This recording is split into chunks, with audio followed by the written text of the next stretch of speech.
Hello everyone, I am the Blue Dwarf and welcome back to episode 5 of Create Above and Beyond. Now in the last episode we were creating an algal blend and now we're going to continue on that process and turn that into the algal brick. Now to do that, what we need to do is have a similar fan setup to what we have got here, but instead of blowing water it will be blowing lava in order to cook the items. So what we're going to do is set up a funnel system with shafts, and we need to have it so that there's enough space for everything that we need. So if we just put that there for the moment, and we will have the lava on this block and this block, and that means we can actually make this one shorter. Just in the interest of compactness, we are actually even running out of the building space in the end, and due to this being lava, of course, we need to think about encasing it properly. We have got we can put down the encased fans on these blocks here. So I made those up between the episodes, and there we go. And we will be able to also then put in the lava and see if it starts burning everything down. So I'm going to put it fully in closed like that, and I think that will stop it from burning down our entire base, considering that most of our base is currently made out of wood. So we can then take that going into a drawer, so we can make up some more drawers, and the spruce trim that we made previously. So we're going to make 2 drawers up actually, and one's going to go here. And that's just going to be a regular drawer. Oh, and then we're also going to actually take that away. Oh, and forgot that we had got enough. We've got our farm down here now, so we can put that just across like that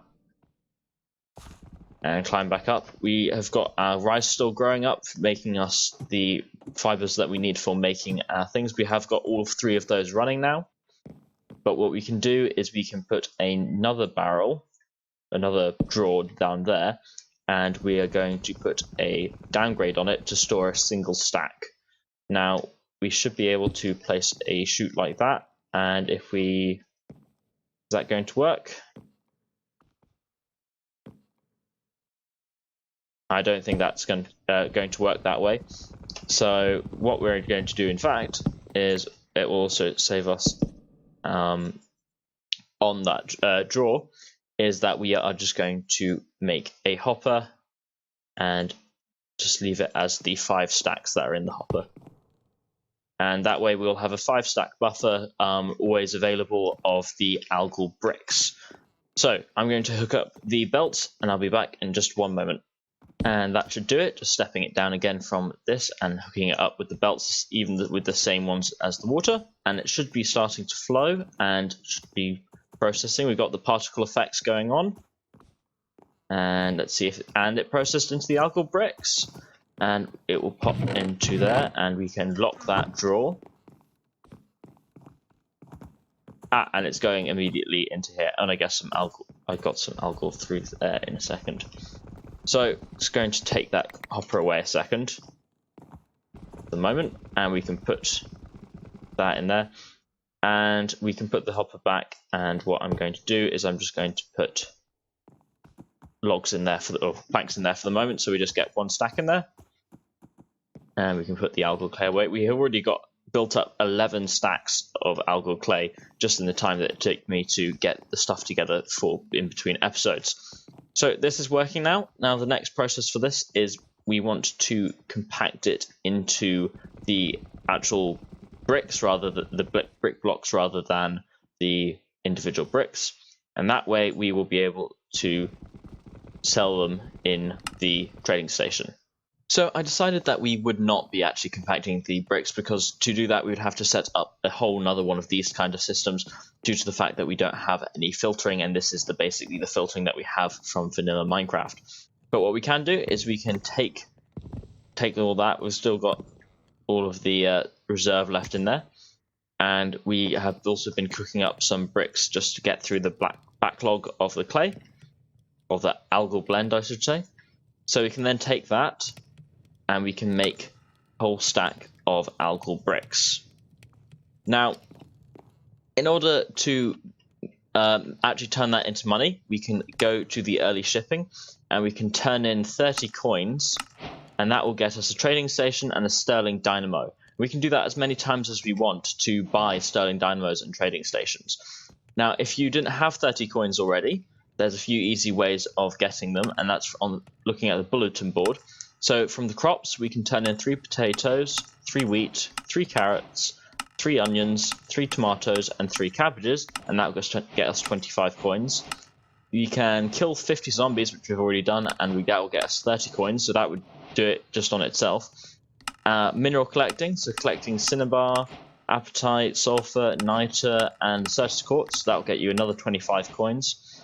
And I think that's all of the main ways that I'd recommend getting coins early on. Now, I believe that, yes, these ones on the bulletin board are one-time uses. You cannot do them multiple times.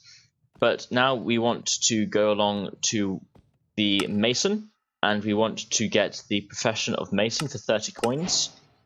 Now, obviously that takes 30 coins to make, so this is going to take some time to build back up.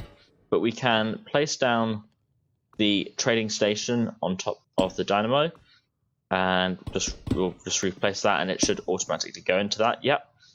And we can place a piece of coal into there. Now, coal in the sterling dynamo, 24,000 RF, and this can store 50, so we can just stick a second piece of coal in there, and then we won't waste any power. But we can also then take profession of masonry, put that in there, and put our algal bricks in there, and that will activate up. It's very quick, and we get 6 coins back. So in order to break even on getting the profession of masonry, we need to do that 4 more times, and then we'll be able to continue selling algal bricks and any of the other stones that come easily automated. Possibly even seared bricks, but that's going to be possibly more complicated to do.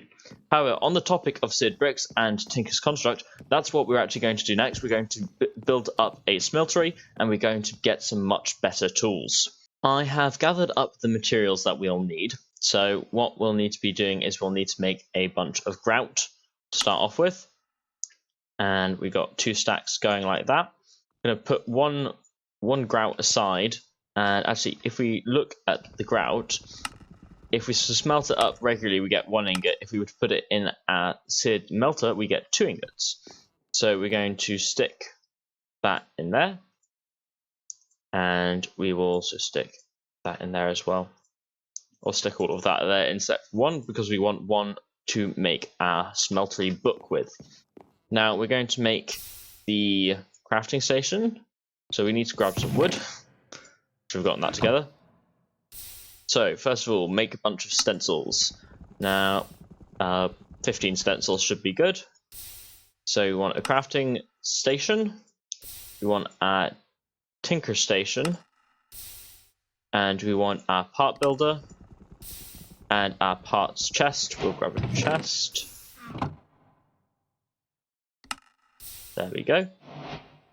And that way we can also take a look at the books. So the materials are new. We want to first of all create some books. Got some sugarcane for making up some leather. Making up some books, and we've got the leather to go with that. So we're going to take... Oh, well, I guess we made a bunch of books now. Got the materials are new, which is the basic one. Then we've got the puny smelting, which is the second tier. Then the mighty smelting, so if we take a book and we turn that off for a second, and fill that in, and we can turn this back on again, we get the mighty smelting. And to get the fantastic foundry, we need nether grout, which we need magma cream for, which we have not got any yet, and we haven't got any blaze powder, so we couldn't make it with any slime balls. So with these books, what I want to do is have a look through and look at all the different materials. So we've got tier 3 materials, we've got tier two materials and tier 1 materials, and see about all of the different things that we can use and what we want to be getting with these. For example, we might want to put wood on it so that it actually grows back more. So I'm gonna have a look through these whilst our bricks are melting up. So we just got the Return to Sender achievement. We have just been here in the Nether mining up some cobalt. I've just spotted another piece over there, and we're going to be using this cobalt to make up some hepatizen ingots, and we're going to be using that for making our tools. We are back from the Nether now, and we can grab all of the seared bricks that we have, and we can turn some of those into seared bricks. Now, what we want to do is that we also want to have the Tinker's Anvil. Now, to that we're going to use 3 blocks of zinc and put that across the top like that, and we now have our anvil. Previous to that, we had the Tinker's Station, which only allowed us to make these weapons here. Whereas if we pick that up and put that back down, we have access to the full range of Tinker's weapons, including things like the broad axe, vein mining hammer, which is pretty cool. It will mine any vein that we mine. The sledgehammer, which mines a 3x3, and things like the cleaver, and excavator, which do all sorts of similar things, and lots of things that are cool. Now, for building our actual smeltery, we want to have Seared Mechanisms. Now, this is the next tier of mechanism up from kinetic mechanisms, and we use the secured rubber that we've been getting from the resin to make those up, and then we can take 8 of those, and we can get our smeltery controller. We can get a fuel gauge, or fuel tank, does the same thing. Just this one looks nicer in my opinion. We can get some faucets, we can get a casting table and a casting basin, because I'm just going to leave these 2 here for the moment. Seared drain, so we need 2 pieces of copper. We'll want 2 of these. And there we go. And then we just need an absolute load of bricks. I don't know if that should be enough bricks for the moment. We can always make up more with the seared brick that we have in our inventory. So we're going to make a 2x2 smeltery. So 1, 2, 3, 4. And then what we can do is, if we just use some sand, we can place down. We're going to place down the controller there, and we're going to place down the fuel tank there. Now we can also fill that up with some lava. There we go. And we can also then we'll just want seared bricks on the back here. Put our sand back up. And seared bricks on the side too. And then we'll have the drains on the front. There we go. We have our smeltery. Now we can build this up so that it is going here, and that means that we have 8 slots for melting things up, and we can take away the sand now because it's not needed, and we can place our drains on the front there, and our basin and our table. Now what we can do is we can place the sand in like that. Now with our cobalt, we can put it in the smeltery, and we will get 2 ingots out of it. So we're going to put 1 piece in there for the moment, because what we're going to do is we're going to start off by making a pickaxe, and all the other components can just be made out of wood, as it is a bit of a sacrificial pickaxe, because cobalt has a mining level of diamond. Now, I don't want to use up any of the diamonds that we do have making a diamond pickaxe. So what we're going to do is we're just going to make a cobalt pickaxe to be able to go and mine some of the meteorite that is just over there, and that will allow us to make up the volatile sky solution in a mixing bin with some water. So, and then once we have that, we'll be able to make our Hepsion. So you can see now we've got our Cobalt Pickaxe head. The way that works is just blank sand cast, right click with the pickaxe head into it, and right click again, and it will take it out, and then we can cast into that. So we can now go here and we can put together our initial pickaxe, and there we go. We have a Cobalt Pickaxe, and we will take that and mine up some of that skystone. So what we can do now is take the skystone that we just mined up with our Cobalt Pickaxe, and we can throw it into here. Now the thing about that is it will produce skystone and skystone dust, so it's an endless cycle of getting skystone dust. We can throw a bucket of water in this mixer that we just made up, and also just put in our other press here whilst as we might as well, and I guess that takes a fair amount of time to process. So we now have 8 pieces of skystone dust, so we can put that in here, and that should mix up. I can't remember if that makes half a bucket, so we can need more, and we'll be making more of that as time goes on. But that means we can get 1 bucket, and I think we're just able, yes, we can just put it in like that, and then for every 1 bucket on that, we can create 2 ingots. So we need 2 ingots of copper and 1 of cobalt, and that should create us up what we need. So the tools that we want to actually create are the pickaxe, the mattock that will take care of our shovel and our axe, and then we also want to prioritize the sledgehammer, because that will allow us to do mining a lot faster. So I don't know why is it not alloying. We need blazing blood. So we need to melt up blazes, or we need to melt up blaze rods. Okay, so we're not going to be able to do the volatile. We're not going to be able to make the Hepsion ingot right now. So what we're going to do is we're just going to make our mattock out of cobalt, and we'll stick with our Cobalt Pickaxe for the moment.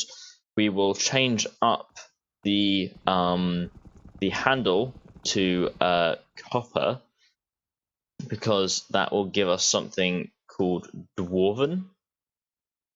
And take that out again and make sure, yeah, copper is at the end. And we will also change out the binding to, I believe we can just change out, yes we can, change out thing. So Dwarven mines, the deeper we go, the faster we'll mine. So, and it makes us mine faster in general by the looks of it. The other thing is that we'll want to make the tool binding out of string, and that gives us stringy. Now stringy is useful because it should, stringy means that it can be repaired using string rather than with cobalt, so we can save on cobalt and we won't have to go finding cobalt every single time to repair our tool. And then we're also going to make up our mattock. So there is our mattock, and we can also take the cobalt that we've got in there and we can make plates. Oh, and I destroyed that accidentally.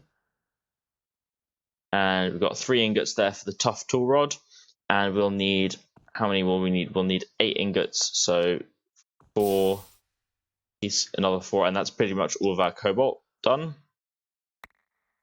And that in there again, and we'll need some more sand casts to make up a bunch of those. And we can also make a tool rod. And finally, the hammerhead.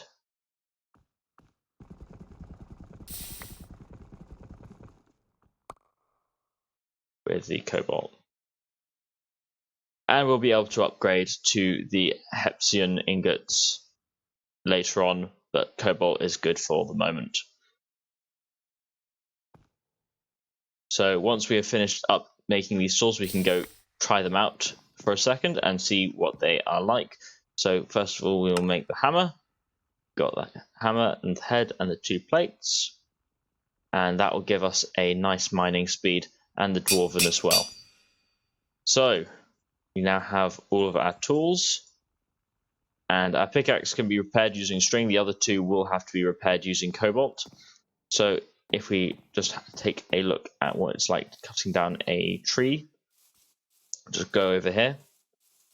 So that's nice and fast mining dirt and cutting down trees. Oh yes, that's very much nice improvement over stone tools. And we can also give our hammer a go. So that's so nice. I actually came across a torch, which is handy.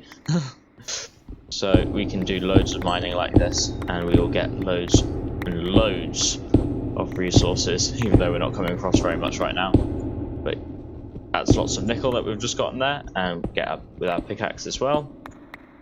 And we will be able to apply fortune onto these things as well to boost how much we actually get out of the ores too. From our algal brick factory, we have been able to make 2 more stacks of algal bricks, so we can make up ourselves 12 more coins. Now, and that brings us our total number of coins to 93 coins. So what we can do with those is we can start buying things either in the market, like things like an unlimited saw, or we can do things where we can buy up resources. And so if we're struggling to find certain quartz and anything that is in here, like emeralds might be something we struggle to find, then we can buy those up. So, but that is the end of today's episode. Thank you all for watching. Subscribe if you haven't already, and leave a like to show your support. I'll see you all in the next one. Bye bye.